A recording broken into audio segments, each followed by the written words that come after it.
Professeur Mohamed Boulicha, bonjour. Bonjour madame, bonjour Alors, chers la auditeurs. recherche scientifique, un vecteur de croissance, la valorisation des produits de recherche, longtemps boudée par l'économie et l'industrie, il y a aujourd'hui un versement de la tendance. On s'y intéresse beaucoup plus. Oui, mais il faut le dire que la valorisation de la recherche représente principalement l'un des objectifs principaux de la politique nationale de la recherche. Et en la matière, on a constaté, en matière de publication scientifique et formation doctorale, on a un bon significatif, des résultats qui sont très intéressants. Mais en matière de produits valorisables à la recherche, il reste ce qu'on a fait en quelque sorte reste en deçà des investissements conseillés. Cela est dû à plusieurs facteurs. Et c'est pour ces raisons-là qu'on est en train de développer quelques mécanismes pour un petit peu inverser la tendance et mettre en exergue en quelque sorte les produits de la recherche pour le service de l'économie nationale. Mais quels sont ces mécanismes pour inverser cette tendance que vous êtes en train de mettre en place aujourd'hui? Professeur Mohamed Boulicha, est-ce que vous prenez en considération les besoins de l'économie, la feuille de route du gouvernement? Bien sûr, on est en train de prendre objectivement et d'une manière assez régulière tout ce qui émane du Conseil de gouvernement et du Conseil des ministres. La tendance, le mécanisme qu'on est en train de mettre en place, c'est de mettre en quelque sorte la recherche au service de milieux socio-économiques. C'est-à-dire les centres de recherche, les laboratoires de recherche doivent exécuter en quelque sorte les problématiques émanant du secteur socio-économique. Et c'est pour ces raisons-là qu'on est en train de... Parce qu'on a constaté que l'un des déficiences de ces systèmes-là, c'est le d'information, manque d'un système d'information intégré qui permet en quelque sorte de recenser toutes les problématiques rencontrées par le milieu professionnel. Et c'est pour ces raisons-là qu'on a en quelque sorte engagé des discussions avec tous les partenaires socio-économiques du secteur industriel privé ou public afin de construire une banque de problèmes. Et cette banque de problèmes va être traduite en sujets de recherche qui vont être menés dans plusieurs cadres, tels que les PNR, par exemple le Programme national de recherche, ou d'autres mécanismes de collaboration. Aussi, on est en train de mettre en œuvre tout ce qui est partenariat entre les entités de recherche et le milieu socio-économique à travers des conventions qu'on est en train de signer avec plusieurs partenaires, ce qu'on a signé derrière moi avec le secteur de l'industrie, 15 actes de coopération, 15 conventions cadres, notamment pour la construction et la fabrication et le développement d'un système intégré de production de conteneurs de 40 pieds. Et on espère d'avoir ce résultat-là pendant les 6 mois à venir. Et ça va permettre d'économiser au moins 100 millions de dollars à l'économie nationale. Comme vous le savez, le fait qu'on est en train de louer à 97% de nos besoins de conteneurs, ça greffe beaucoup plus sur le budget de l'État. C'est pour ces raisons-là que les efforts de nos chercheurs avec nos partenaires socio-économiques, notamment Ferrovial et Cital, sont conjugués pour un petit peu apporter une solution à cette problématique-là. Demain, on va signer aussi une convention de coopération avec Sonelgaz et le ministère de l'Énergie pour les capteurs de gaz, parce que c'est une problématique qui a été soulevée au niveau du Conseil des ministres. Et nos deux centres de recherche ont développé, au moins deux centres de recherche ont développé des systèmes qui permettent premièrement de fabriquer ces capteurs de gaz. Et L'USCHB, entre autres. Le centre de recherche en technologie semi-conducteur et le centre de recherche en analyse physico-chimique. C'est les deux centres qui sont concernés par là. Les capteurs que nos chercheurs ont développés, d'après une étude, peuvent coûter au maximum dans les environs de 1500 dinars. Alors que sur le marché, le plus bas, c'est de 1800 dinars. Donc, ainsi, on a développé un système de gestion de ces capteurs-là qui permet automatiquement de gérer ces fuites de gaz. C'est-à-dire enclencher en quelque sorte l'interruption de gaz, de l'électricité, et d'informer les services de pompiers, d'informer l'intéressé et tout ça. Et de lancer l'alerte. Et de lancer l'alerte. Les détecteurs de monoxyde de carbone. Donc ça, c'est des mécanismes qu'on est en train de mettre en place à travers les organes de la recherche, tels que les commissions intersectorielles qu'on vient de les installer. Ils sont en train de faire leur travail sous forme d'ateliers pour recueillir les problématiques du secteur, notamment public. Pour le secteur privé, on est en train d'engager des discussions avec les confédérations, telles que la CAPC, avec les opérateurs économiques de CAPC, pour essayer de trouver des solutions que nos opérateurs économiques sont en train de rencontrer. Ça, c'est la démarche qu'on est en train de faire pour un petit peu s'assurer de l'impact de la recherche. Il faut dire que, par exemple, lors de l'exécution des programmes nationaux de recherche, on a affiné un petit peu la programmation au début. On a dit que l'équipe de recherche qui doit mener le projet PNR doit être constituée au moins 50% de l'académique, 50% du secteur socio-économique. Mais à travers 2 années d'expérience, on a trouvé que le taux de réussite de ces projets-là est en deçà des pourcentages escomptés, surtout dans les environs moins de 10%. Alors qu'on sait que dans les programmes internationaux, ça c'est à peu près 18 à 20%. C'est pour ces raisons-là, pour un petit peu ne pas laisser nos académiciens proposer les projets de recherche, c'est nous qui vont proposer le projet de recherche à travers les problématiques des opérateurs socio-économiques. Mais cette nouvelle démarche pour les activités de la recherche, est-ce qu'elle a été aujourd'hui adoptée après un constat de semi-échec, puisqu'on a toujours relevé que l'industrie ou l'économie ne récupère pas les travaux de la recherche de votre département ministériel?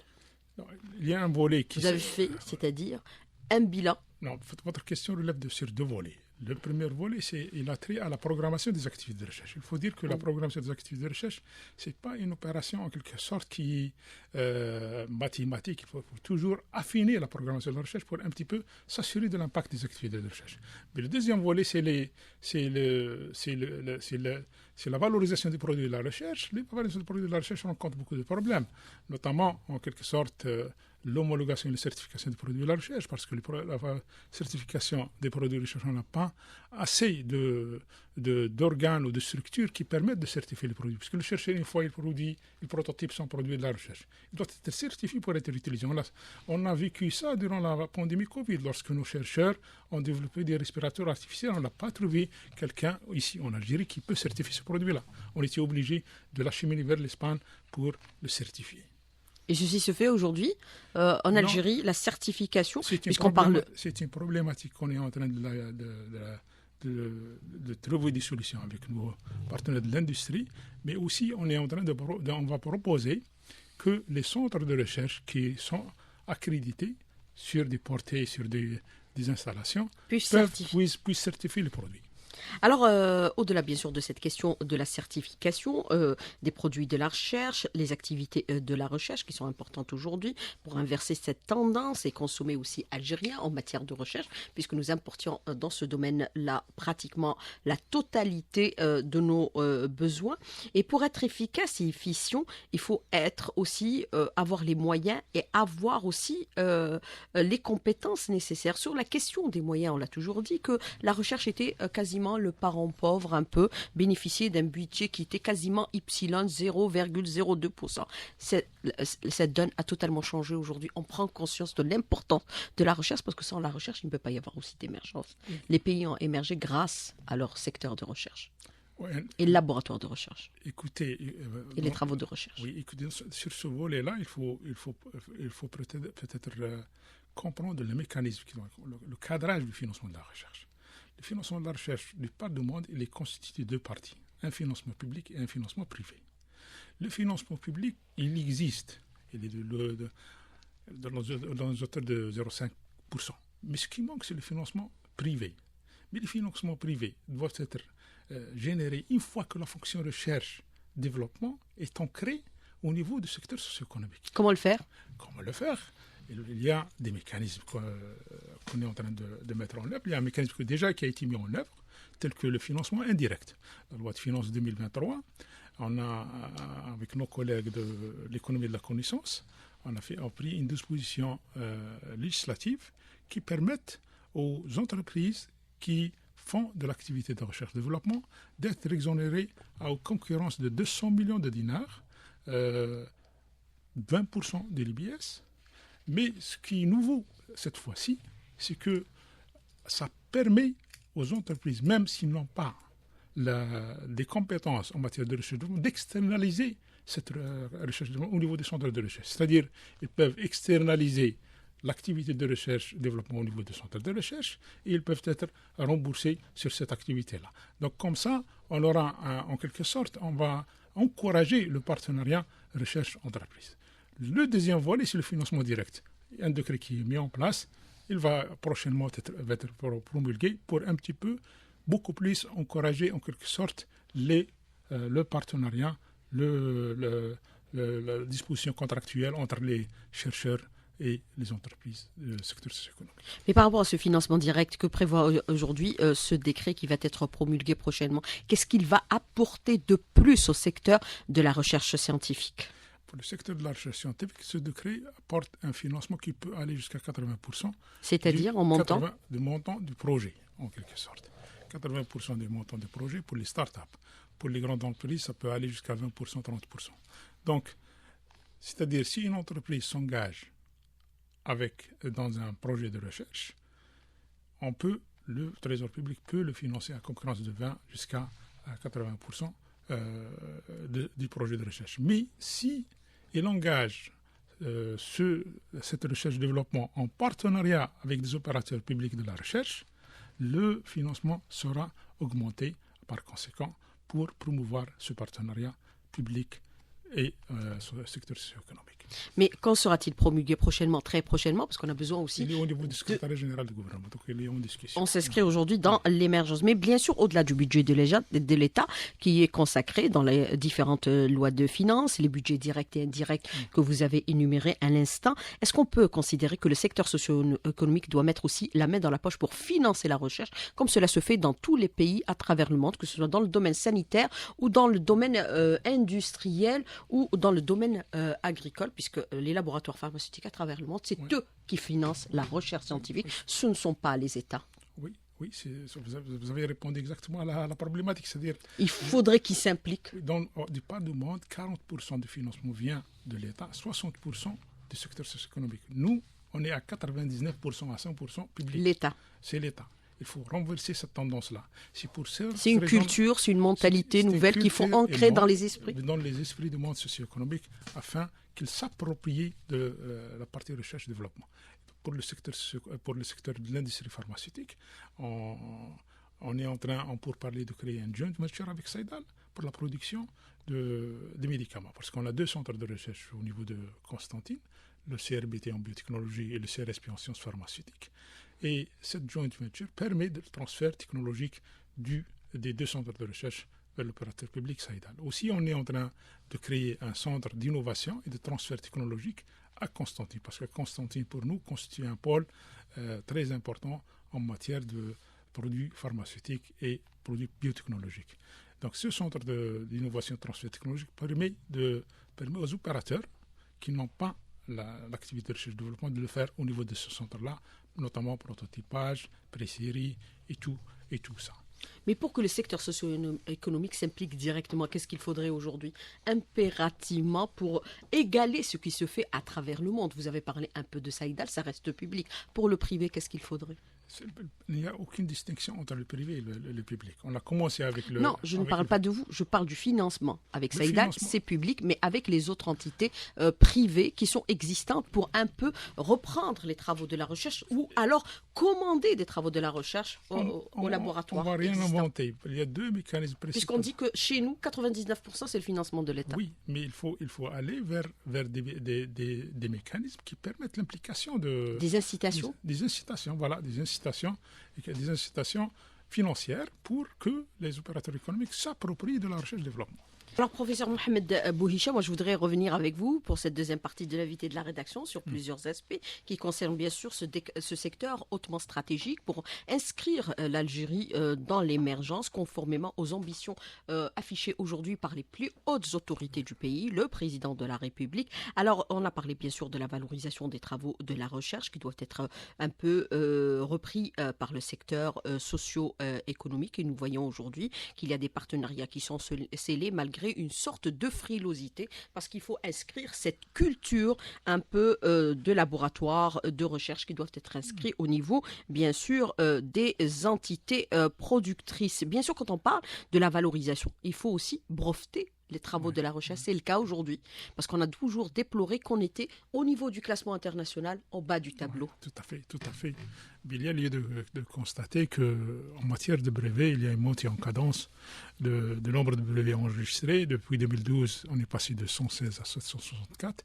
Mais ce qu'il y a lieu de constater, c'est le bond très significatif qu'on a vu entre 2021 et 2022.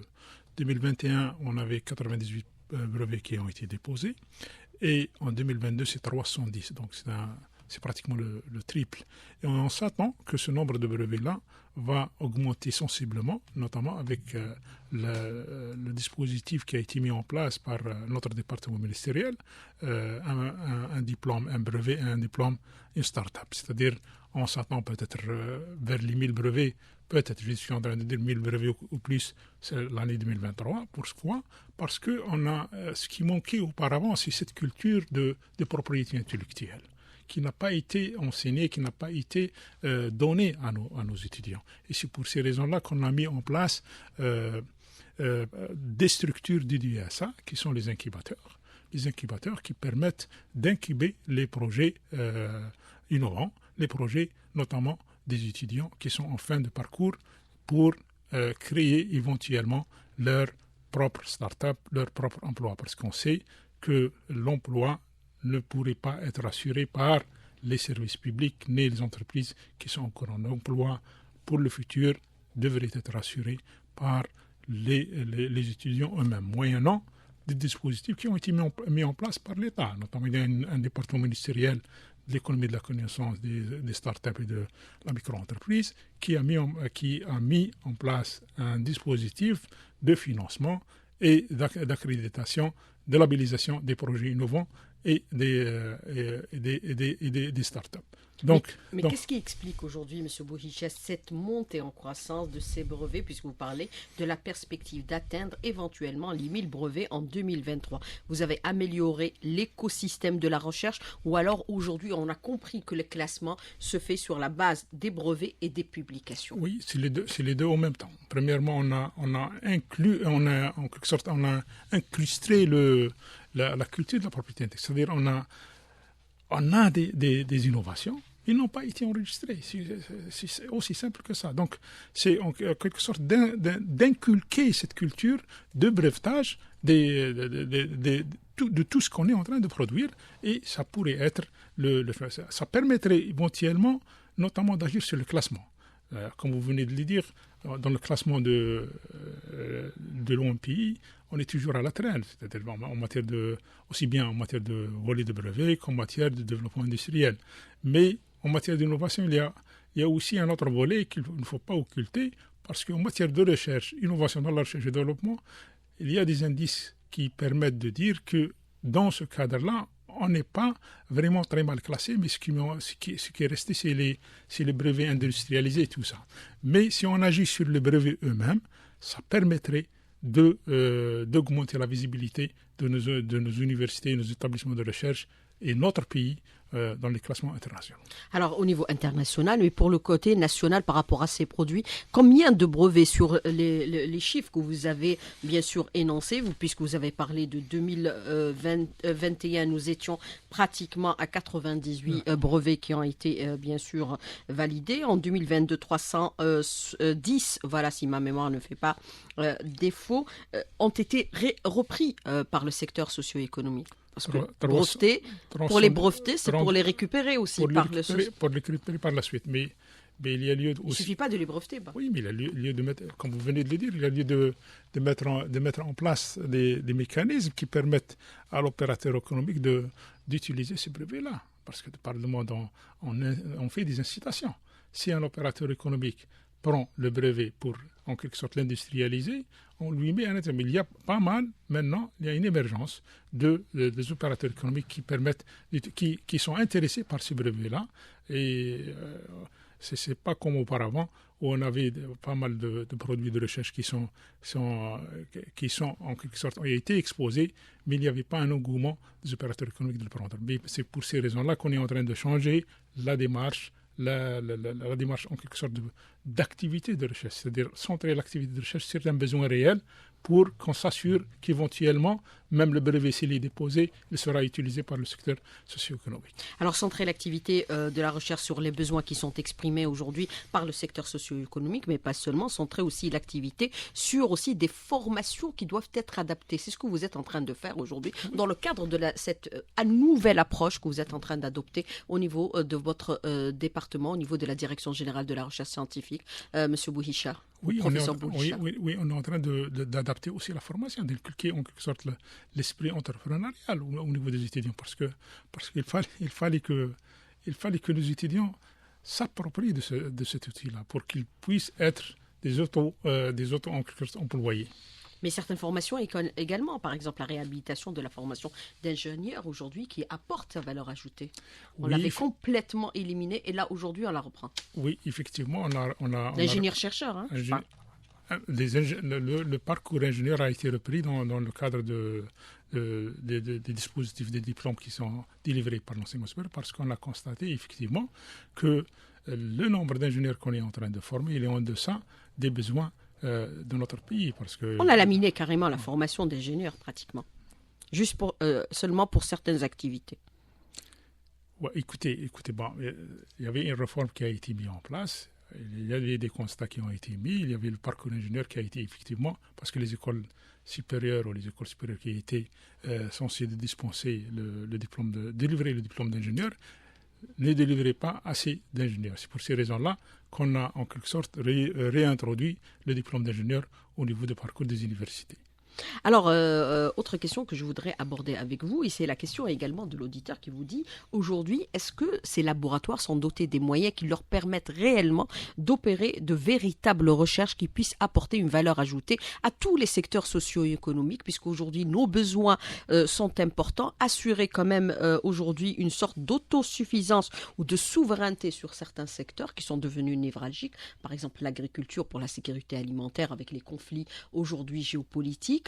Nous avons aussi la question sanitaire, puisque nous avons vu il y a 2 ans où le monde était complètement fermé en raison de cette pandémie du Covid-19, et on a aussi bien sûr la sécurité des personnes, mais est-ce que énergétique également, hein, est-ce que on a les moyens aujourd'hui au niveau des laboratoires? Certains déplorent qu'on n'a pas les moyens nécessaires pour effectuer ces travaux de recherche. Écoutez, les 3 priorités nationales ont été bien définies pour répondre à des problématiques sur le plan alimentaire, sanitaire, énergétique. Donc, tous les activités de recherche, même les PNR qui sont lancés sur ces 3 thématiques. Mais en matière de moyens, il faut dire que on ne pourrait pas équiper tous les laboratoires avec les mêmes moyens. Il faut qu'un dispositif soit mis en place. Mais la recherche, c'est les moyens. C'est la recherche, c'est les moyens, mais il faut qu'il y ait une rationalisation et une mutualisation des moyens. C'est pour ces raisons-là qu'on a mis en place des infrastructures, des installations de recherche qui permettent à répondre à la plupart des demandes des chercheurs. On a 13 plateformes technologiques qui ont été créées. 8 plateaux techniques d'analyse physico-chimique qui permettent de faire n'importe quelle analyse physico-chimique ou mécanique ou de matériaux.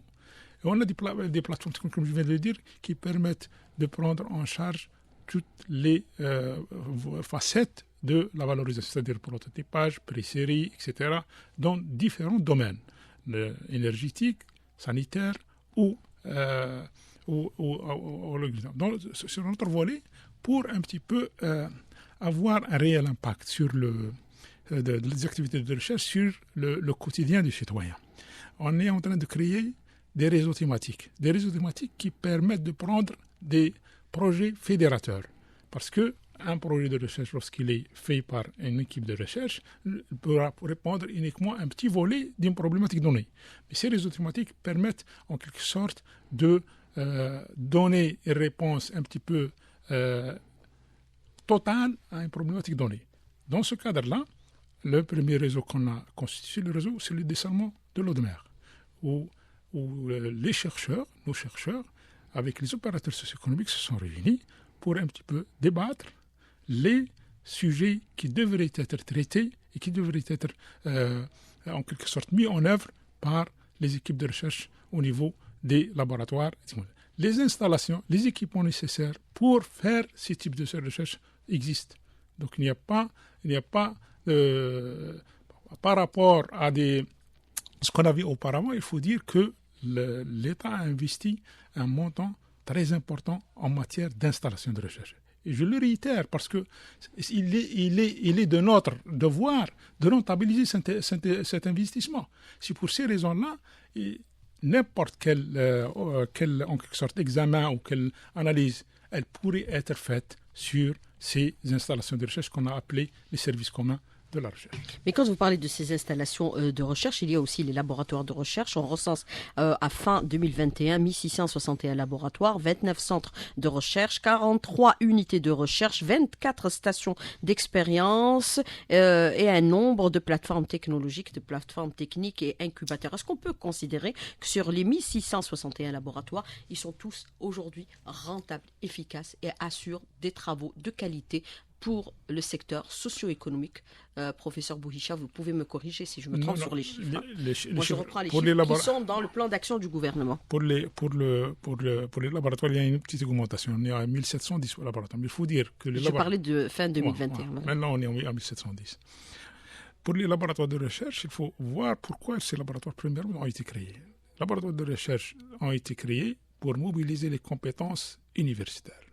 Parce que non pas pour accompagner le secteur socio-économique. Non, c'est premièrement, l'objectif principal, c'est mobiliser les compétences universitaires, assurer la formation par la recherche et répondre aux besoins économiques du secteur socio-économique. On est en train de les intéresser. Pour ces raisons-là, que pour les laboratoires de recherche universitaires, on est en train de créer une nouvelle catégorie qui s'appelle les laboratoires TMIS, les laboratoires d'excellence. Ces laboratoires-là, qui ont une portée nationale, vont être dotés de moyens nationaux.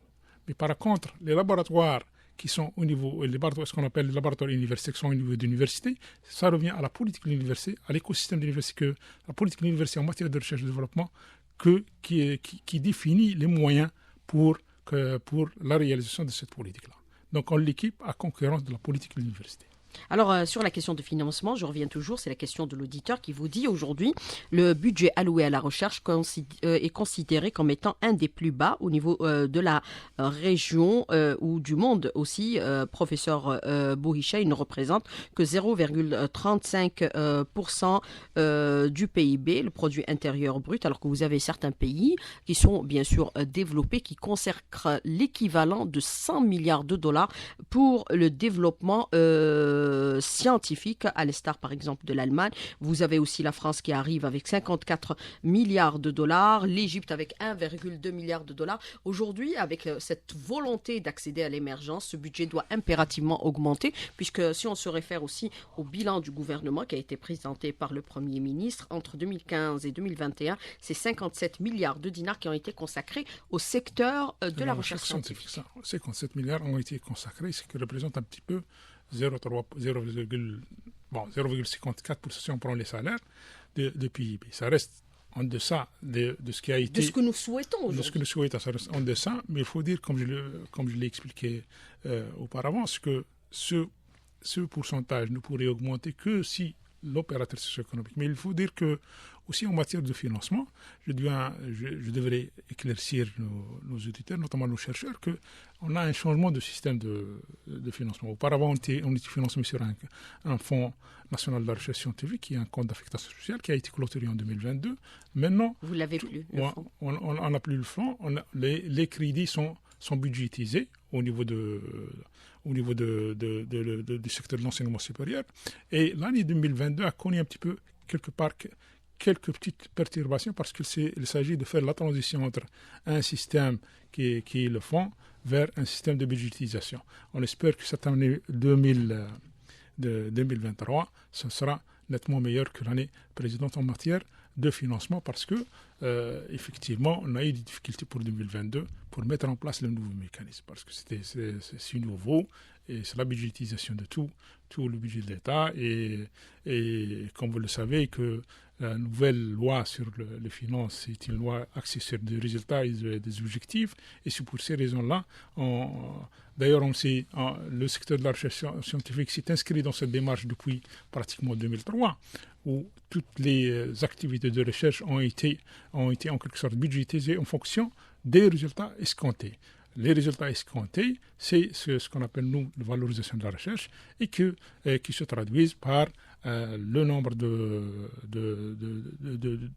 publications, nombre de thèses, nombre de prototypes, nombre de brevets, etc. Et nombre de rapports, etc. Mais la clôture du fonds de la recherche à 2022, est-ce qu'il n'ampute pas aussi le secteur d'une manne quand même assez conséquente, professeur Bouhicha?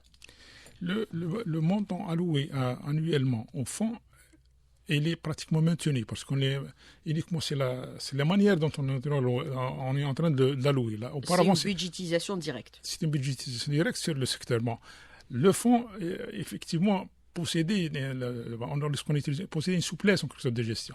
Mais ça revient à nous d'introduire ces règles de souplesse d'une manière nouvelle dans le cadre de la budgétisation des crédits. Alors, ce qu'on est en train de le faire d'ailleurs pour en quelque sorte d'inscrire cette souplesse pour un petit peu que chaque action de recherche qui serait budgétisée doit être traitée d'une manière individuelle et non pas regroupée dans un autre lot avec les autres activités de recherche. Et ce qui a été relevé aussi par le passé qu'au niveau de la consommation de ce budget du fonds, seulement 20% ont été consommés pour les travaux de la recherche. Alors, professeur Bouhicha, moi je voudrais revenir aussi avec vous un peu sur la question de la recherche qui est devenue aujourd'hui un segment important de développement pour inscrire l'Algérie dans l'émergence. Est-ce qu'on peut considérer que même la vision de gestion de ces centres de recherche a totalement changé? C'est la question de l'auditeur. La gestion des centres de recherche n'a pas totalement changé. Mais ce qui a changé, c'est d'inscrire ces centres de recherche dans le cadre des résolutions des problèmes de ce pays-là. C'est-à-dire que ces centres de recherche doivent être l'épine dorsale et le fer de lance du développement technologique de ce pays-là. Ils doivent répondre aux problématiques. Parce qu'en matière du savoir, le temple de savoir, c'est l'université. Mais le temple de développement technologique, c'est les centres de recherche. Et c'est pour ces raisons-là que les centres de recherche doivent axer leur activité de recherche pour répondre exactement aux objectifs de l'État algérien, c'est-à-dire en matière de développement socio-économique du pays. Alors, plusieurs, bien sûr, discussions avec les partenaires sociaux ont été engagées au niveau de votre département. Est-ce que la rémunération des chercheurs doit être aujourd'hui impérativement révisée pour l'ajuster avec ce qui se fait à travers le monde? Oui, il y a des discussions qui sont en cours pour réviser le statut des chercheurs permanents et le statut de l'enseignant-chercheur.